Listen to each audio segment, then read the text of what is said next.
If you're relocating your family to Australia in 2026, you really need to brace yourself. The financial reality is hitting harder than ever right now. So today, we're skipping all the fluff and we're getting straight to the math in this explainer to break down exactly what this move is going to cost your bank account.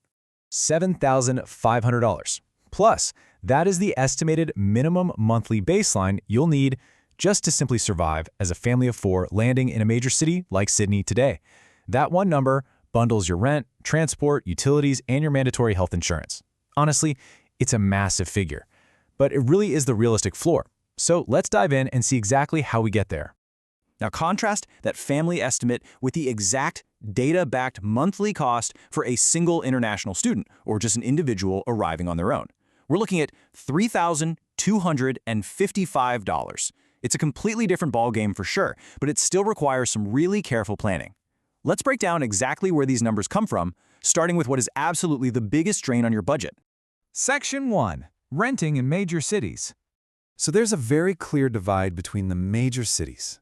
When we look at Sydney, renting a median house there will cost you $800 a week. That's going to drain over a third of a typical gross household income right off the bat. But take a look at Melbourne. Surprisingly enough, it's actually the value play for housing right now, coming in at $590 a week for a house. Brisbane kind of sits right in between at $680, but with property prices growing at 17.3% annually, it is closing that gap incredibly fast. But here's the catch. Affording the rent is literally only half the battle. Securing a set of keys is just a brutal reality right now. Brisbane's vacancy rate is an incredibly tight 0.6%. And even Melbourne, which is the most forgiving of the three, is sitting at just 1.0%. What this means for you as a newcomer is that you have to arrive ready to compete. You're going to need your rental references ready to go, and you should be prepared to drop 4 to 6 weeks bond up front, plus 2 weeks rent in advance, before you even open the front door. Section 2. Daily transport and utilities. Okay, the transport contrast across these cities is absolutely staggering. Down in Brisbane, the TransLink system is now offering a flat 50-cent fare across every single zone and every mode of public transport. That means a standard 5-day commute in Brisbane costs you just $5 a week. Meanwhile, if you're in Sydney, you're going to be hitting a $50 maximum weekly cap on the Opal network. Let's look at how this builds with a few specific modifiers that can either save or totally sink your budget. If you're a family in Melbourne, you get a massive win in 2026. Public transport is now entirely free for anyone under 18. Now, if you're in Sydney, you can claw back a little bit of budget using their 30% off-peak discount on Fridays. But you've got to beware if you drive in Sydney, because it has the densest toll network in the entire country. A single airport run, plus maybe a few cross-city trips, will easily drain an extra $40 to $60 a week straight from your wallet. So, the absolutely crucial point here is understanding the broader economic picture. According to the latest ABS Consumer Price Index data, overall inflation is sitting at 3.8%. But when we dig into the specific pain points, it gets interesting.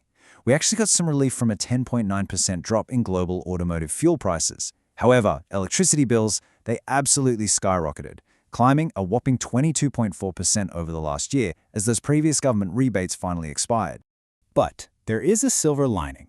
We are finally seeing guaranteed default market offer prices dropping in July 2026 to help offset those brutal utility hikes.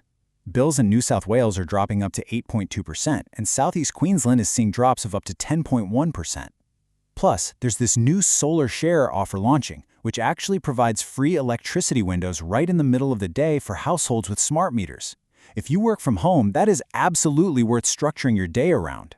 Section 3. Food and everyday expenses.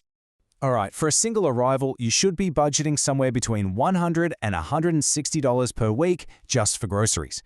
While Sydney is a bit pricier for fresh produce in the inner suburbs, this grocery baseline is fairly standard up and down the East Coast. You just need to keep in mind that inflation is still biting hard at the restaurant level. Meals out and takeaway food have jumped 4% over the past year.